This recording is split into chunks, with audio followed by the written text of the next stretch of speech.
Dear students, आज हमारा topic है पैरामीटराइजेशन ऑफ प्लेन कर्व्स। इस टॉपिक को डिस्कस करने से पहले आपको ये पता होना चाहिए कि एक प्लेन कर्व क्या होती है। एक प्लेन कर्व को हम सिंपली इस तरह डिफ़ाइन कर सकते हैं, ऐसी कर्व जिसे हम एक प्लेन के अंदर ड्रॉ कर सकें, उसे हम प्लेन कर्व कहते हैं। अगर आपको डिफरेंशियल ज्योमेट्री का थोड़ा सा आइडिया हो तो आप इसे इस तरह भी कह सकते हैं कि ऐसी कर्व जिसका टॉर्शन ज़ीरो हो वो प्लेन कर्व कहलाती है। तो यहाँ पे हम पैरामीटराइजेशन ऑफ प्लेन कर्व्स के बारे में पढ़ेंगे, जिसमें हम एक प्लेन कर्व को in terms of a single parameter represent करेंगे। तो यहाँ पे कहा जा रहा है, when the path of a particle moving in the plane looks like the curve in figure 9.28, we cannot hope to describe it with a Cartesian formula that expresses y directly in terms of x or x directly in terms of y। यहाँ पे figure 9.8 के अंदर आप देख सकते हैं कि ये एक कर्व बनाई हुई है। ये जो कर्व है, अगर आप इसे कार्टेशियन कोऑर्डिनेट सिस्टम के अंदर लिखना चाहें मैथमेटिकली, तो ये आपके लिए आलमोस्ट इम्पॉसिबल होगा। वहाँ पे हम कोई ऐसा फंक्शन नहीं लिख सकेंगे जिसमें x in terms of y या y in terms of x explicitly लिखा गया हो, जिसकी ज्योमेट्री इस कर्व को रिप्रेजेंट करे। Instead we express each of the particles coordinate as a function of time t and describe the path with a pair of equations x equal to f of t and y equal to g of t। तो इसके लिए हमारे पास एक रास्ता ये है कि हम जिस पार्टिकल का भी ये पाथ है, इस पाथ को in terms of a single parameter time t express करें। तो उससे क्या होगा, x भी in terms of t represent होगा और y भी in terms of t represent होगा। तो हम कह सकते हैं कि x will be equal to f of t and y will be equal to g of t। For studying motion, equation like these are preferable to a Cartesian formula because they tell us the particle's position at any time t। तो जब भी हम कोई practical application को study कर रहे होते हैं, तो हमारे लिए इस तरह की रिप्रेजेंटेशन जिसमें हम टाइम या पैरामीटर t को लेके आते हैं, ये हमें ज़्यादा हेल्पफुल होती है बजाय के कार्टेशियन फार्मूला के। क्योंकि यहाँ पे टाइम की हर वैल्यू के लिए हमें पार्टिकल की पोजीशन के बारे में पता चलता है। तो अब हम आते हैं अपनी मेन डेफिनेशन पे। यहाँ पे कहा जा रहा है, if x and y are given as continuous functions, x equal to f of t and y equal to g of t over an interval of t values, then the set of points x comma y equal to f of t comma g of t defined by these equations is a curve in the coordinate plane। तो जब भी हमारे पास x of t और y of t ये दो continuous functions हों और यहाँ पे t जो है वो एक इंटरवल में से वैल्यूज़ ले रहा हो और उसके करस्पॉन्डिंग f of t और g of t कॉन्टीन्यूस हों, तो ये जो हमारे पास पेयर यहाँ पे लिखा हुआ है, ये ऑर्डर्ड पेयर जो है ये प्लेन के एलिमेंट्स को रिप्रेजेंट कर रहा है। तो इनकी जो ज्योमेट्री होगी वो एक कर्व को रिप्रेजेंट करेगी। इसके बाद the equations are parametric equations for the curve. तो आप देख सकते हैं कि यहाँ पे आपको जस्ट सिंगल पैरामीटर t नज़र आ रहा है, इसलिए हम इस इक्वेशन को कर्व की पैरामीट्रिक इक्वेशंस भी कहते हैं। The variable t is a parameter for the curve and its domain capital I is the parameter interval. तो यहाँ पे t को हम पैरामीटर कहते हैं और जिस इंटरवल पे ये डिफाइंड होगा उसे हम पैरामीटर इंटरवल कहते हैं। If I is a closed interval where t is greater than or equal to a and less than or equal to b, the point f of a comma g of a is the initial point of the curve and f of b comma g of b is the terminal point of the curve. अगर हमारे पास एक closed interval हो t जिसकी सबसे छोटी value a हो और सबसे बड़ी वैल्यू b हो, तो t इक्वल टू a के करस्पॉन्डिंग हमें जो पॉइंट मिलेगा कर्व का, जिसे हम मैथमेटिकली लिख सकते हैं f of a, g of a, ये पॉइंट कर्व का इनिशियल पॉइंट होगा, और t इक्वल टू b के करस्पॉन्डिंग जो पॉइंट होगा f of b, g of b, वो कर्व का टर्मिनल पॉइंट होगा. When we give parametric equation and a parameter interval for a curve in the plane, we say that we have parameterized the curve. तो जब भी हम किसी curve के लिए एक पैरामीटर भी बता दें और उसके करस्पॉन्डिंग पैरामीटर इंटरवल भी बता दें, तो हम कहते हैं कि ये उस कर्व की पैरामीट्रिक इक्वेशंस हैं और हमने कर्व को पैरामीटराइज कर दिया है, कि हमने एक पैरामीटर को एसोसिएट कर दिया है एक कर्व के साथ over the given interval. The equation and interval constitute a parameterization of the curve. तो इसे हम पैरामीटराइजेशन ऑफ द कर्व कहते हैं. इसके बाद आप देख सकते हैं कि यहाँ पे कहा जा रहा है, in many applications t denotes time, but it might instead denote an angle, as in some of the following examples are the distance a particle have traveled along its path from its starting point, as it sometimes will when we later study motion. तो ये जो यहाँ पे हम parameter की बात कर रहे हैं, ये कभी टाइम भी हो सकता है, कभी ये एंगल हो सकता है, कभी ये डिस्टेंस हो सकता है. तो जो भी इसकी स्पेसिफिकेशन होगी वो हमें क्वेश्चन को देखते हुए आइडेंटिफाई कर लेनी चाहिए. अब हम पैरामीट्रिक इक्वेशन से रिलेटेड कुछ एग्जांपल्स देखेंगे जिसमें हम डिफरेंट प्लेन कर्व्स की पैरामीटराइजेशन करेंगे. यहाँ पे हमारी फर्स्ट एग्जांपल है the circle x power 2 plus y power 2 equal to 1. The equations and parameter interval x equal to cos t, y equal to sin t, where t is greater than or equal to 0 and less than or equal to 2 pi, describe the position p of x comma y of a particle that moves counterclockwise around the circle x power 2 plus y power 2 equal to 1 as t increases. यहाँ पे आप देख सकते हैं कि ये x equal to cos t, y equal to sin t, ये parametric equation है उस सर्कल की जिसका सेंटर ओरिजिन है और रेडियस 1 है, और यहाँ पे t हमारा पैरामीटर है और पैरामीटर इंटरवल है t greater than or equal to 0 and less than or equal to 2 pi. तो जैसे t की वैल्यू इक्वल टू 0 होगी तो हमारे पास इनिशियल पॉइंट होगा 1,0, और जैसे जैसे t की वैल्यू इंक्रीज होगी तो पार्टिकल मूव करना स्टार्ट करेगा counter clockwise on the circle whose radius is 1 and centre is 0, 0. तो जैसे जैसे t की वैल्यू इंक्रीज़ होती जाएगी तो ये सर्कल पे पार्टिकल की मोशन आगे बढ़ती जाएगी, होते होते जब t इक्वल टू 2 पाई होगा तो पार्टिकल वापस अपनी इनिशियल पोजीशन पे पहुंच जाएगा. तो इस सारी ड्यूरेशन के अंदर पार्टिकल जो पाथ फॉलो करेगा वो एक सर्कल है जिसका रेडियस 1 है.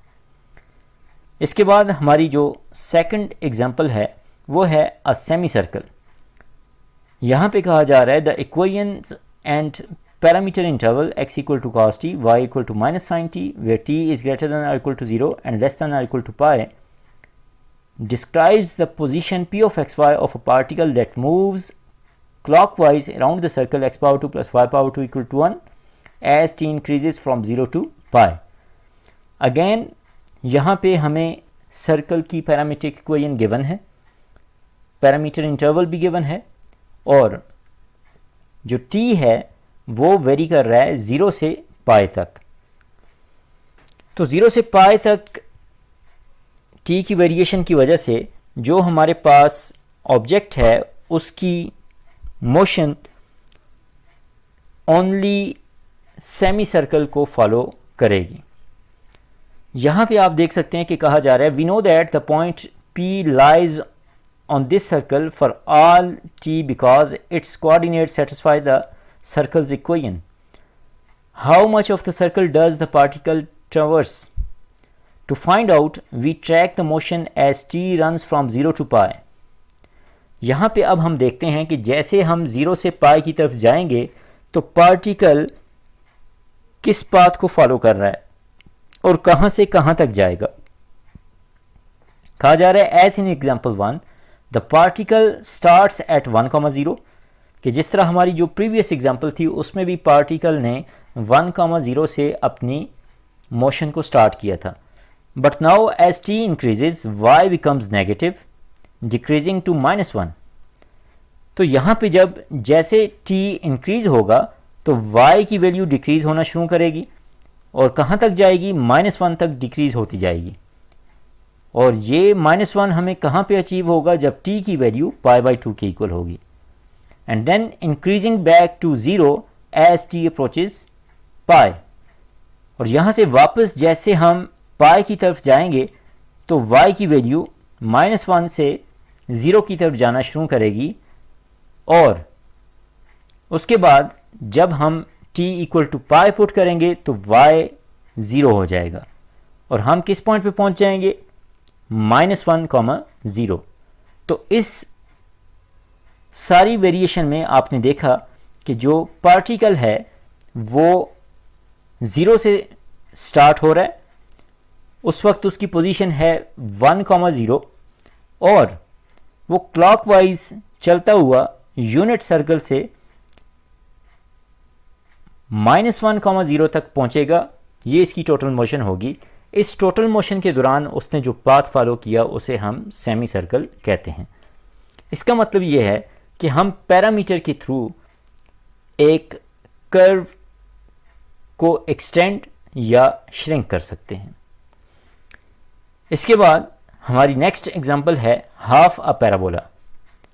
The position p of xy of a particle moving in the xy plane is given by the equations and parameter interval x equal to √t and y equal to t, where t is greater than or equal to 0. Identify the path traced by the particle and describe the motion.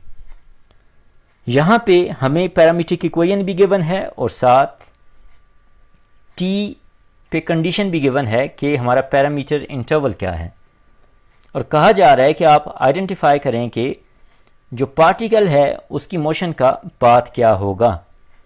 यहाँ पे अगर आप देखें तो जो equation है x equal to √t और y equal to t, आप इसमें से t को एलिमिनेट करें तो हमारे पास रेक्टेंगुलर कोऑर्डिनेट सिस्टम में इक्वेशन आ जाएगी जो कि आती है y equal to x⁴ which is a parabola. इसके बाद अगर आप ये देखें कि जैसे t की वैल्यू 0 से बढ़ना शुरू होगी तो आपके पास जो पैराबोला है वो 0 0 से स्टार्ट होके आगे राइट साइड पे बढ़ना शुरू करेगा 1 1 अप टू सो ऑन. इसका मतलब ये है, हम कह सकते हैं this means that the particles position coordinate satisfy the equation y equal to x⁴, so the particle moves along the parabola y equal to x⁴. It would be a mistake, however, to conclude that the particle's path is the entire parabola. Y equal to x⁴, it is only half the parabola. The particle's x coordinate is never negative. The particle starts at 0 0 and t equal to 0 and rises into the first quadrant as t increases. तो जो बात मैंने अभी आपको कही कि जैसे t की वैल्यू बढ़ना शुरू करेगी तो हमें पैराबोला का जो राइट साइड है with respect to the y axis वो हमें अचीव होगा. तो इस केस में हमें हाफ पैराबोला मिलता है क्योंकि हमने t पे कंडीशन अप्लाई की हुई है t greater than or equal to 0. इसके बाद हम अपनी नेक्स्ट एग्जांपल देखते हैं जिसमें कहा जा रहा है एन एंटायर पैराबोला. यहाँ पे आपको पैरामीट्रिक इक्वेशन गिवन है x equal to t, y equal to t⁴ and t is greater than -∞ and less than ∞. कहा जा रहा है identify the particles path and describe the motion. Again यहाँ पे अगर आप t को एलिमिनेट करें तो हमारे पास इक्वेशन है y equal to x⁴ which is a parabola. इसके बाद नेक्स्ट कहा जा रहा है, in contrast to example 3 the particle now traverses the entire parabola. क्योंकि यहाँ पे अब t की वैल्यू नेगेटिव भी है पॉजिटिव भी है, उसके करस्पॉन्डिंग -∞ से इन्फिनिटी के दरमियान जब हम t को वेरी करेंगे तो हमें कंप्लीट पैराबोला अचीव होगा। इसके बाद हम कह सकते हैं the particle comes down the left hand side passes through the origin and moves up the right hand side. तो यहाँ से आपको अंदाज़ा हो गया होगा कि जैसे हम -∞ से इन्फिनिटी की तरफ चलेंगे तो हम इस कंप्लीट पैराबोला को फॉलो करते जाएंगे। इसलिए इस केस में पैरामीट्रिक इक्वेशंस कंप्लीट पैराबोला को रिप्रेजेंट कर रही हैं। इसके बाद हमारी जो नेक्स्ट एग्जांपल है उसमें इलिप्स की इक्वेशन की पैरामीट्रिक फॉर्म गिवन है। इसमें कहा जा रहा है x = a cos t, y = b sin t and t is greater than or equal to 0 and less than or equal to 2 pi। Again अगर आप यहाँ पे t को एलिमिनेट करें तो आपके पास इक्वेशन बनेगी x power 2 by a power 2 plus y power 2 by b power 2 equal to 1।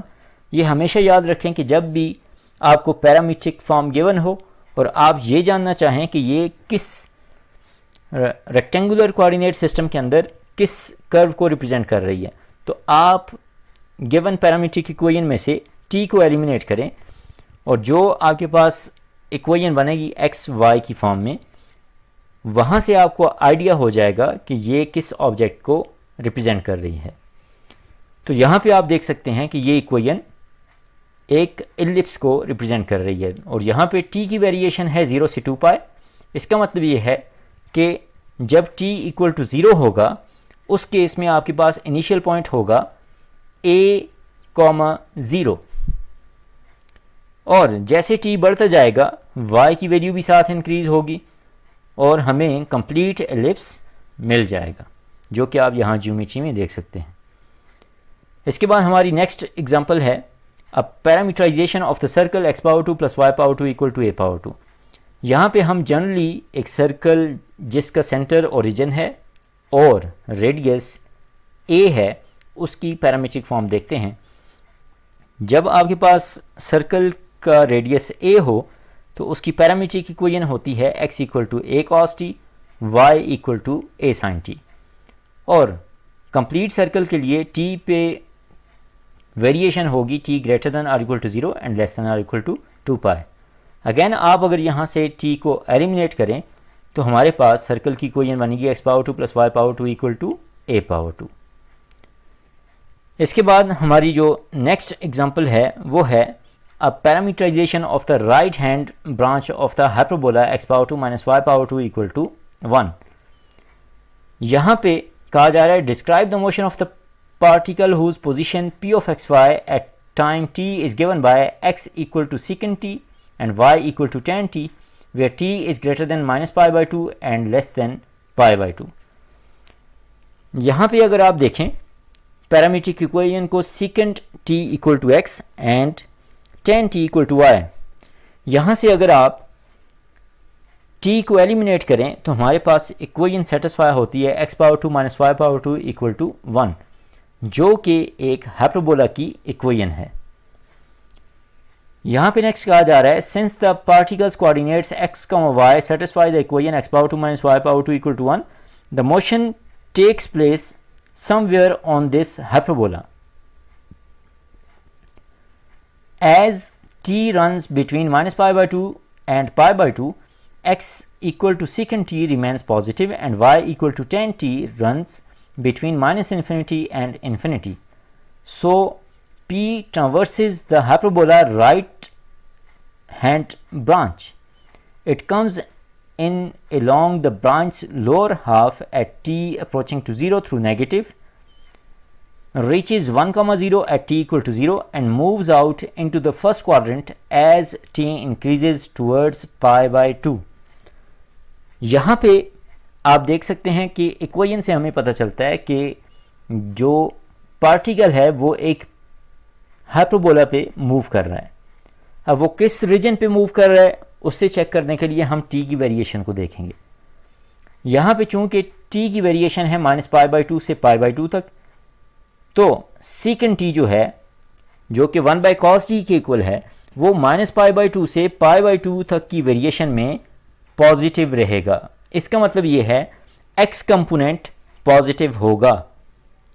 तो x कंपोनेंट पॉजिटिव होने का मतलब ये है कि जो पॉइंट्स हैं वो या तो फर्स्ट क्वाड्रेंट में होंगे या फोर्थ क्वाड्रेंट में, और जैसे t की वेरिएशन -π/2 से π/2 के दरमियान होगी, इस केस में y = tan t जो है वो -∞ से इन्फिनिटी के दरमियान वैल्यूज़ लेगा। इसका मतलब ये है कि t की पॉजिटिव वैल्यूज़ के करस्पॉन्डिंग y -∞ से इन्फिनिटी तक वेरी कर रहा है ऑन अ हाइपरबोला। इसका मतलब ये है कि हमें इस पैरामीट्रिक इक्वेशन और t की वेरिएशन से हाइपरबोला की राइट हैंड ब्रांच मिलेगी। इसके बाद हम अपनी नेक्स्ट एग्जांपल देखते हैं। हमारी नेक्स्ट एग्जांपल है साइक्लोइड्स।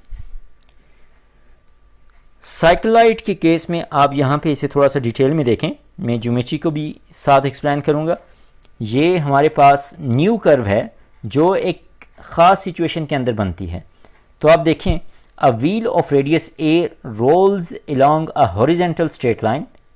आप इस चीज़ को इमेजिन करें कि एक हॉरिजेंटल स्ट्रेट लाइन के ऊपर एक व्हील जिसका रेडियस a है वो मूव कर रहा है। Find parametric equation for the path traced by a point p on the wheels circumference. The path is called a cycloid.